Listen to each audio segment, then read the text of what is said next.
Interim government বা অন্তর্বর্তীকালীন সরকারের প্রধান কে হবে এই নিয়ে চলছে চুলছাড়া বিশ্লেষণ। বিশেষ করে ইসলামিস্টদের পক্ষ থেকে একটি আপত্তি আসছে ডক্টর ইউনূসের ব্যাপারে। ডক্টর ইউনূসের ব্যাপারে ইসলামিস্টদের যে আপত্তি, সেই আপত্তির সাথে আমরা একমত যে তিনি সুদকে সামাজিকীকরণ করেছেন, বাংলাদেশের সর্বত্র তিনি ছড়িয়ে দিয়েছেন, এই বক্তব্য সত্য। কিন্তু তার পাশাপাশি ইসলামিস্টদেরকে যে কথা ভাবতে হবে তা হলো বর্তমানে বাংলাদেশ যে ক্রাইসিস ফেস করছে, পলিটিক্যাল ক্রাইসিস আছে, সিকিউরিটি ক্রাইসিস আছে, ইকোনমিক ক্রাইসিস আছে, স্ট্যাবিলিটি এর ক্রাইসিস আছে, এবং রয়েছে এখানকার ডেভেলপমেন্টের ক্রাইসিস, রয়েছে ইন্টারন্যাশনাল রিলেশনের ক্রাইসিস। এতগুলো ক্রাইসিস সমাধান করার মতো এবং প্রতিবেশী দেশের একটা বড় ধরনের এখানে নজর আছে, ছোবল আছে, থাবা আছে, এবং এখানে শকুনের তাদের যে নজরদারি এখানে আছে, এগুলো সব কিছুকে ট্যাকেল দেওয়ার মতো একজন ব্যক্তির নাম আপনি কি বলতে পারেন? ডক্টর ইউনূস ছাড়া, যিনি সবগুলো জিনিসকে এখন এই মুহূর্তে ট্যাকেল দিতে পারবেন। একবার চিন্তা করে দেখুন, একটা যুদ্ধ বিধ্বস্ত দেশের মতো একটি দেশের মধ্যে আমরা এখন আছি।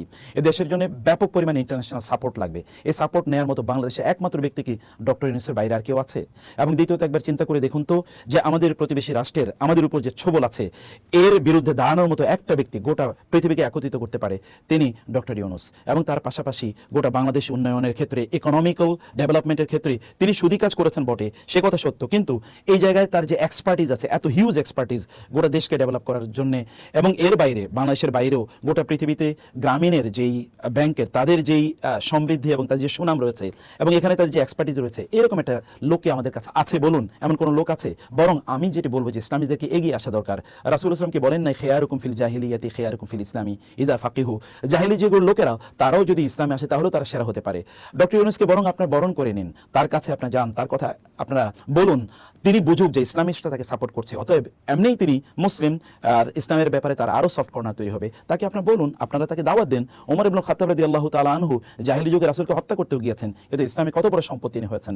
আর আমর ইবনুল আস রাদিয়াল্লাহু তাআলা আনহুর কথা যদি একবার চিন্তা করে দেখুন, অথবা সোহাইল ইবনে আমরের কথা একবার চিন্তা করে দেখুন, মক্কা বিজয়ের সময় যখন সাহাবায়ে কেরামরা তার ব্যাপারে খারাপ কথা বলতে গিয়েছিল, রাসূল বললেন না, বলো না। তিনি একদিন মুসলিমদের পক্ষে তিনি শক্তিশালী ভূমিকা তিনি পালন করবেন, এবং তার এই মুখের কথায়, তার যে বুদ্ধিমত্তা, ডিপ্লোম্যাটিক তার যে বুদ্ধিমত্তা, এটা কোনো এক সময় মুসলমানদের কাজে লাগবে। এবং আপনারা জানেন আবু বকর রাদিয়াল্লাহু তাআলা আনহুর সময় রিদ্দার যুদ্ধে যখন লোকেরা বিভিন্ন জায়গায় তারা ছড়িয়ে পড়ছিল, এবং যখন তারা ইসলামের বিরুদ্ধে চলে গিয়েছিল, তার বক্তব্যে কিন্তু হাজার হাজার লক্ষ লক্ষ লোক আবার ফিরে এসেছে। তার সেই মুখের বাণী কিন্তু ইসলামের কাজে লেগেছে।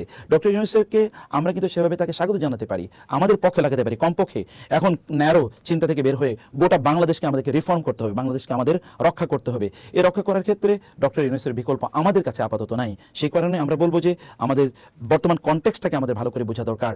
আমাদের সিকিউরিটির ইস্যুটি প্রচণ্ড গুরুত্বপূর্ণ, এটা বোঝা দরকার। গোটা আন্তর্জাতিক বিশ্বকে আমাদের প্রচুর পরিমাণে লাগবে, আমাদের প্রচুর ইকোনমিক সাপোর্ট লাগবে, আমাদের অনেক অর্থনৈতিক সাপোর্ট আমাদের লাগবে, অনেক সহযোগিতা আমাদের লাগবে। এই সহযোগিতা ডক্টর ইউনূসের মাধ্যমে করা সম্ভব। ইনি একমাত্র ব্যক্তি যিনি পৃথিবীর যে কোনো ব্যক্তিকে, তিনি যত পাওয়ারফুলি হোক না কেন, তিনি সরাসরি ফোন দিতে পারেন। তিনি আমেরিকার প্রেসিডেন্টকে, তিনি জাতিসংঘের মহাসচিবকে, তিনি ওয়ার্ল্ড ব্যাংকের প্রধানকে, প্রেসিডেন্টকে, এবং পৃথিবীর ইউরোপিয়ান ইউনিয়নের প্রধান কর্তা ব্যক্তিদেরকে, পৃথিবীর যে কোনো রাষ্ট্রপ্রধানকে তিনি যদি চান এই মুহূর্তে তিনি ফোন দিতে পারেন, এবং প্রত্যেকে তার ফোন ধরবে।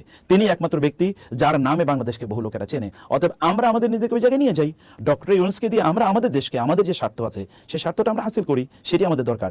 অতএব অন্যায়ভাবে তার বিরোধিতা করার প্রয়োজন নেই, বরং আমরা ছাত্র সমাজের সাথে একই বক্তব্য আমরাও দিতে চাই, তাদের সাথে আমরা সুর মিলিয়ে আমরা বলতে চাই, আমরা ডক্টর ইউনূসকে তত্ত্বাবধায়ক সরকার অথবা যদি ইন্টারিম গভর্নমেন্ট বলি, এবং আমরা যদি বলি যে এখানকার অন্তর্বর্তীকালীন সরকার, তার প্রধান হিসেবে আমরাও তাকে দেখতে চাই। আরেকটি বিষয় এখানে খুবই গুরুত্বপূর্ণ, তিনি কিন্তু কোনো পলিটিক্যাল ক্যারিয়ার না, তার পলিটিক্যাল কোনো ভিশনও নাই যে তিনি এখানে দীর্ঘদিন পর্যন্ত থাকবেন। তিনি ইন্টারিম একটি ব্যবস্থাপনা তিনি করবেন, তারপরে তিনি হতে পারে তিনি নির্বাচন দেবেন বা কি করবেন সেটি একটি ভিন্ন বিষয়। আবার তিনি পলিটিক্যাল কোনো গ্রুপ তৈরি করে তারপরে এটাকে অন্যদের মতো যারা এতদিন পরিচালনা করেছিলেন তাদের মতো এটাকে তিনি কুক্ষিগত করবেন, এরকম কোন ব্যক্তিত্ব তিনি নন। আর তিনি দেখুন গ্রামীণ ব্যাংক অথবা গ্রামীণ ফোন এবং অন্যান্য যা কিছু তিনি ধরেছেন সব হীরার টুকরা হয়ে গেছে। তার যে সোশ্যাল বিজনেস, এটা তো আমাদেরই আইডিয়া, এটাকে তিনি কেবল একটু আপনার মানে ইউরোপিয়ানাইজ তিনি করেছেন। সোশ্যাল বিজনেস তো আমাদের ওয়াকফের যে আইডিয়াটা তিনি আসলে সেল করতে চেয়েছেন। অতএব তার কনসেপ্টগুলোকে এগুলোকে ইসলামের বাইরে আপনি দেখবেন না, এগুলোকে কোনো অবশ্যই ইসলামাইজ আপনি করে নিতে পারেন। তার ইকোনমিক থিওরিটাকে আপনি কেবল ইসলামিক থিওরিতে রূপান্তরিত করেন। এবং আপনি দেখুন না, ইসলামিক ব্যাংকগুলো কিন্তু তার যে রুরাল ব্যাংকিং অথবা তার যদি আমরা বলি মাইক্রো ফাইন্যান্স, ইসলামিক ব্যাংকগুলোকে এখন করে না। হাজার হাজার এনজিও তৈরি হচ্ছে মাইক্রো ফাইন্যান্সের উপর, ইসলামিক মাইক্রো ফাইন্যান্স নামে তৈরি হয়েছে কিন্তু এই ডক্টর ইউনূসের সেই থিওরির উপর। অতএব থিওরিকে ইসলামাইজ করুন এবং তাকে আপনার বলুন যে এই কাজগুলো ইসলাম নিষিদ্ধ করেছে, তিনি নিশ্চয়ই সেটি বুঝবেন।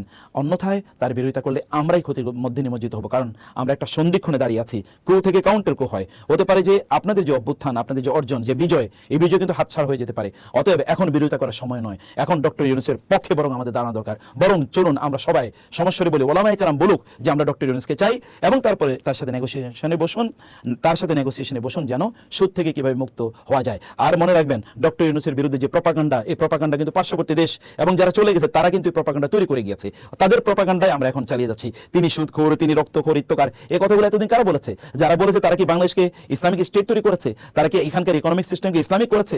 তারা কি এখানকার ইসলামিক ব্যবস্থাপনা যারা বলেছে তারা কি তাদের পক্ষে ছিল? ওলামায়ে কেরামদেরকে কারা হত্যা করেছে? কারা এখানকার ইসলামিক প্রতিষ্ঠানগুলোকে বন্ধ করে দিয়েছে, লুটতরাজ করেছে? কারা ইসলামের নামে কোনো জিনিসকে ইসলামিক কোনো পর্যন্ত আমরা প্রতিষ্ঠান করতে পারি নাই? আমরা ইসলাম ইউনিভার্সিটিগুলোতে ইসলামিক স্টাডিজ ডিপার্টমেন্ট আমরা খুলতে পারি না, কাদের কারণে? তো তাদের এতদিন তারা ইসলামের পক্ষে ছিল, আবার নতুন কেউ কি ইসলাম এখানে প্রতিষ্ঠিত করে ফেলবে এখনই? তা করবে না। সে কারণে আমাদেরকে একমাত্র যোগ্য ব্যক্তি যেহেতু তিনি, অতএব চলুন আমরা তার পক্ষে দাঁড়াই এবং তাকে আমরা সাপোর্ট করি, তাকে আমাদের সম্পদ হিসেবে আমরা ব্যবহার করি। আল্লাহ সুবহানাহু ওয়া তাআলা আমাদেরকে বুঝার তৌফিক দান করুন। আল্লাহুম্মা আমিন। ওয়াসসালামু আলাইকুম ওয়া রাহমাতুল্লাহি ওয়া বারাকাতুহু।